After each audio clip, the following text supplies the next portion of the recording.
Wel, mae'n gyfnod gwbl di-gynsel ar hyn o bryd. Dwi'n meddwl fod rhan o'na ni wedi gweld dim byd tebyg i beth sy'n digwydd yn y wlad. Ond yn y pen draw, ac mae o hefyd wedi rhoi popeth mewn perspektif, ac mae wedi bod yn rhyfeddol gwylio sydd mae pobl ac yn bwysicach cymunedau di ymatab. Felly mae hynny wedi bod yn beth calonogol iawn i wylio. Wel, dwi wedi cael yng ngofyn gan Cywain i rannu bach o awgrymiadau sut ar y ddaear mae rhywun yn ymatab i'r sefyllfa yma fel busnes bwyd a diod yng Nghymru. Mwy na thebyg dwi'n cael yng ngofyn achos mae gen i fusnes bach efo bwyd ac wedi bod wrthi ers dipyn o flynyddoedd bellach, felly efo dipyn o brofiad, a mae profiad o golygu fod rhywun wedi gwneud llwyth o gangymeriadau ac gobeithio di dysgu allan ohonyn nhw, ond ydi dysgu byth yn stopio wrth gwrs. Beth bynnag, dyma fo'r 5 awgrym sydd gyda fi.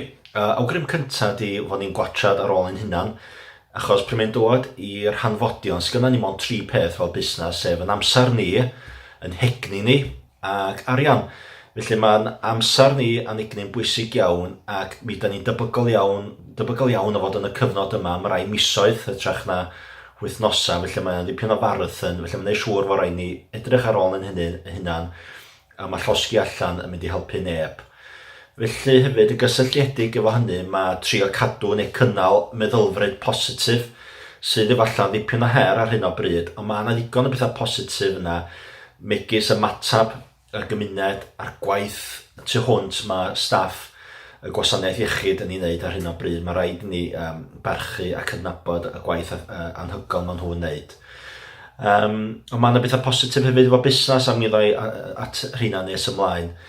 A mae lot haws delio efo pethau pryd mae rhywun efo meddylfryd positif. Ac un peth lasa helpu ydi rheoli faint o newyddion mae rhywun yn ei wrando arno fo, achos nes i ffeindio mod i'r wythnos ddwy nôl yn gwrando ar gormod o newyddion trwy'r dydd oedd yn y cefndir, ac o hynny yn cael effaith a sut rhywun yn meddwl.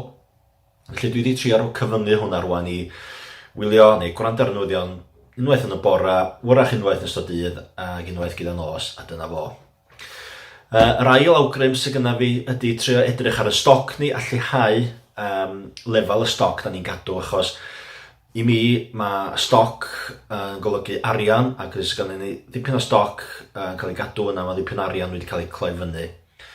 Felly mae'n gyfle i edrych ar be di'r lliafswm da ni angen mwyn galluogi ni barhau i ddiwallu yr archebion sydd gyda ni, ac fe hyn yn hynod o berthnasol i rai ohono ni sydd wedi cychwyn adeiladu'r stoc i fyny diwedd Chwefror, cychwyn mis Mawrth, achos oedden ni'n planio tuag at y Pasg.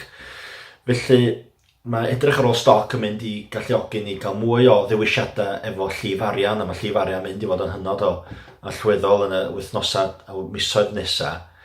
A rhywbeth arall efo stoc ydy wrach yna le i symleiddio, rhywbeth da ni fel cynhyrchwyr weithiau ar fai ydy, da ni'n mynd yn rhy glos, rhy emosiynol wrach efo'n cynnyrch, achos mewn ffordd ni sydd wedi cynhyrchu nhw.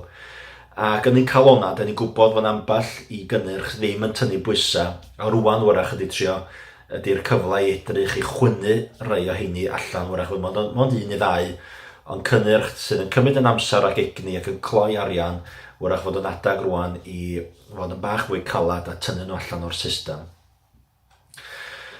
Symud ymlaen i'r trydydd awgrym, ac hwnnw wedi cadw mewn cysylltiad efo'n cwsmeriad ni, achos dwi'n meddwl mae'r peth dwytha ddylen ni'n neud ydy fod yn gyfan gwbl ddistaw, ond yda ni chwaith ddim eisiau fod yn niwsans neu'n tarfu'r bobl, felly mae yna gyd bwysedd i'w gadw. Yn y man cyntaf, rydyn ni gadw cysylltiad, jyst i cael deall beth sy'n mynd ymlaen gyda'n cwsmeriad, ac wrth gwrs i gadw cysylltiad ac i gefnogi y naill a'r llall. Dwi wedi cael syndod i gwir beth sy'n mynd ymlaen, achos o'na rai tai bita, oedden ni rei siŵr fod wedi cael lawr, ond na, mae'n dal i weithredu falla yn gwneud prydau i fynd, takeaways, ac yn un achos ond oedd wedi adeiladu siop dros dro, sef pop-up shop, felly mae yna bethau yn digwydd a mae yna gyfleon yna i barhau i gyflwynwyr rhai cwsmeriad. Ond mi fydd rhai rhannu o'r farchnad wedi dymchwel dros yr wythnosau dwytha, tra fod yna rei eraill yn dal i wneud busnes.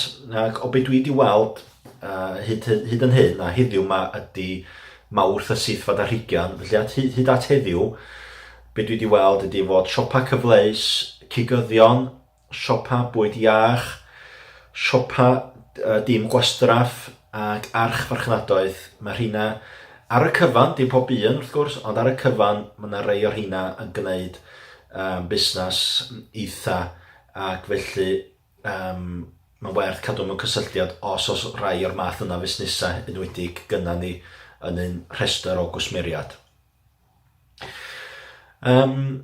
Ac yn symud ymlaen rwan at y pedwerydd awgrym sydd yn cyfeirio at y syniad a gadw mewn cysylltiad, o hwnnw di cadw llygad am gyfleon newydd alla ddeillio o'r sefyllfa yma. Wrach mae'n teimlo bach yn anghyffyrddus sôn am gyfleon mewn adag lle mae'n mor heriol i gymaint o bobl, ond ar y sail fod busnes i fod i ymateb i gyfleon, os di'r farchnad yn galw rhywbeth yna bron, mae'n bosib dadlau fod ei ddyletswydd trio cyflwynwi hwnnw o fewn rheswm. Mae'n bwysig fod ni fel busnesau bwyd a diod yn cadw llygad, a mae yna bytryma amlwg yn datblygu ar hyn o bryd. Enghraifft, mae'r sector gwasanaethu i bob pwrpas wedi cloi lawr, tra mae yna lot mwy o weithgaredd ar-lein. Felly, gymerwn ni, os ydych chi wedi bod yn canolbwyntio ar y farchnad gwasanaethu drwy cegina proffesiynol tai bita caffis, yna tybed os y modd addasu'ch cynnyrch i fod yn berthnasol i'r farchnad ma'n werthu. Hynny ydy trwy pecynnu neu cynnig unedau maint gwahanol i falle fo bosib dod i fyny efo cynnyrch sydd yn addas i siopa. Dwi wedi ffeindio fod siopa ar y cyfan yn deall ac sefyllfa cynnyrchwyr ac eisiau cefnogi lle bo hynny'n bosib.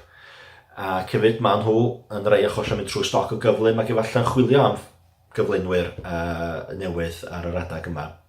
Hefyd, os y gyfleon ar-lein, wrach rwan ydy'r amser i drio sefydlu system lle fod modd i rywun archebu ar-lein, boed hynny drwy gyrru negas, drwy Facebook, neu gyfrwng cymdeithasol arall, neu falle mynd ymlaen i sefydlu siop ar-lein. Yn bersonol, dwi wedi bod yn defnyddio datrisiad o'r enw Shopify, a mae hwnnw'n hawdd iawn i'w ddefnyddio ac lythrenol o brofiad. Dwi wedi gweld fod bosib cael siop blaen ar-lein i fyny ar ei draed o fewn awr. Yn anffodus, dydy mynd ar-lein ddim yn rhyw ddatrisiad hyd a lledrith sy'n mynd i sortio bob dim, achos mae o'n cymryd amser i ddatblygu'r ochr yna o'r busnes. Serch hynny, os ydy o mond yn arwain at 1 neu 2 archebion ychwanegol yr wythnos, efallai fod o'n mynd i fod yn gwneud gwahaniaeth. Felly mae'n werth edrych ar sut mae trio cynyddu yn presenoldeb ni ar-lein ac wneud hi'n haws i bobl archebu os ydyn nhw'n dymuno. Ac yn olaf, mae'n werth edrych ar gyfleon arall gyfeirio yn gyfan gwbl, achos pawb, dwi'n meddwl, yn gorau edrych ar y busnesau, ar rhan fwyaf hynny ni'n gorau gwedd newid y ffordd da ni yn gweithredu. Ac y peth sydd yn fanteisiol i busnesau bach, micro, di, da ni'n gallu ymatab y sydyn iawn, llawer mwy cyns na'r busnesau mawr, dydy newid ddim wastad yn teimlo'n gyffyrddus. Enghraifft dda dwi wedi weld yn ddiweddar ydy'r dystillfeydd gin yn rhai achosion y newid i gynhyrchu sanitizer stwylo. Mae hwnna'n enghraifft da o'r allgyfeirio gyfan gwbl sy'n neb di breuddwydio amdano fo mis neu 2 yn ôl. Efallai mi'n anodd gweld y cyfleon, achos fel perchnogion busnes, mae'r busnesau da ni'n ddelio efo ac yn trio i feithrin, mae yn ein gwyneba ni bob dydd, da ni yn gweithio arno fo, ac efallai fod hi'n syniad cael grŵp o ffrindiau neu cydweithwyr, teulu at ei gilydd drwy Skype neu Zoom i drafod ac i fawnsio syniadau, a trio adnabod be di'r cryfdera, be di'r cyfleon sydd allan na, a sut o bosib wrach dod nhw at ei gilydd i greu dar newydd i'r busnes mewn ffordd sydyn heb gorfod gwario llawer o arian os o gwbl. Yn rhai achosion hynny golygu wrach fi raid i ni gau rhan o'r busnesau i lawr, mothbolio tan fod pethau wedi dod i ryw fath o normalrwydd, beth bynnag fydd hwnnw ar ôl hyn i gyd. Enghraifft arall sydd i'n haro i diodd ar y newyddion bore yma oedd y galw i drio dod i fyny efo datrisiad i ddarparu groceries i bobl sydd ddim angenrhydrwydd yn fregus, ond y bobl sydd eisiau hunan anysu a ddim eisiau mynd i'r siopa, ac y fodlon talu am wasanaeth lleol, a tra bod yr archfarchnadoedd mawr yn cael traffath cadw fyny efo'r galw, efallai fod yna le i busnesau bwyd a diod fel ni gydweithio fo man werthwyr efallai sydd ddim efo'r fania a'r system i ddanfon. Ac o beth dwi'n weld ac yn glwad, mae bobl yn fodlon talu 5, 6, 7 punt am ddanfoniad fel rhan o wasanaeth. Lle mae nhw'n enghraifft arall o arallgyfeirio sydd wrach yn bosib i nifer bach ohona ni. Diolch yn atab i bawb o bell ffordd, mae'n jyst yn syniad dwi wedi weld yn cael ei ystyried gan mwy nag un busnes. Felly dyna fo'r 5 awgrym o ddoth i'r meddwl. Dwi'n siŵr fod rhan fwyaf nag y cwbl yn bethau sydd wedi dod ar eich draws, dod i'ch meddwl chi'n barod, ac efallai cwbl mae'r sgwrs fyr yma'n i wneud ydy trio'ch annog chi i ail ymweld ac amball un. Mae yna bethau fedra ni wneud, a mae angen i ni ganolbwyntio am hynny ar bethau fedra ni rheoli'r stoc, edrych os y gyfleon newydd, cadw mewn cysylltiad efo cwsmeriad os y gyfleon i arallgyfeirio, ac wrth gwrs uwch ben bob dim cadw gofal dros yn hunan fel fydden ni edrych ar ôl yn busnesau ac y bwysicach yn teuluoedd a'r cymuned. Felly cofiwch, yna ddigon o gymorth i gael hefyd drwy Cywain, Busnes Cymru, ac mae'r canghellor wedi bod yn brysur dros y dyddiau dwytha yn lawnsio rhaglenni gwahanol ar gyfer helpu busnesau a'r hunan gyflogedig.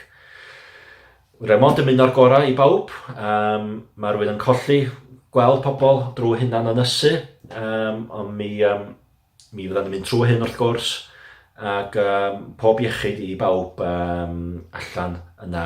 Ac dwi'n meddwl fyddai'n gwneud fideo bach eto y mewn chydig wythnosau i rannu bach mwy syniadau ac i gadw mewn cysylltiad, a diolch i bawb sydd yn gwneud gwaith ardderchog yn cynnal bob dim. Iawn, pob hwyl i chi gyd, a da bo chi am y tro.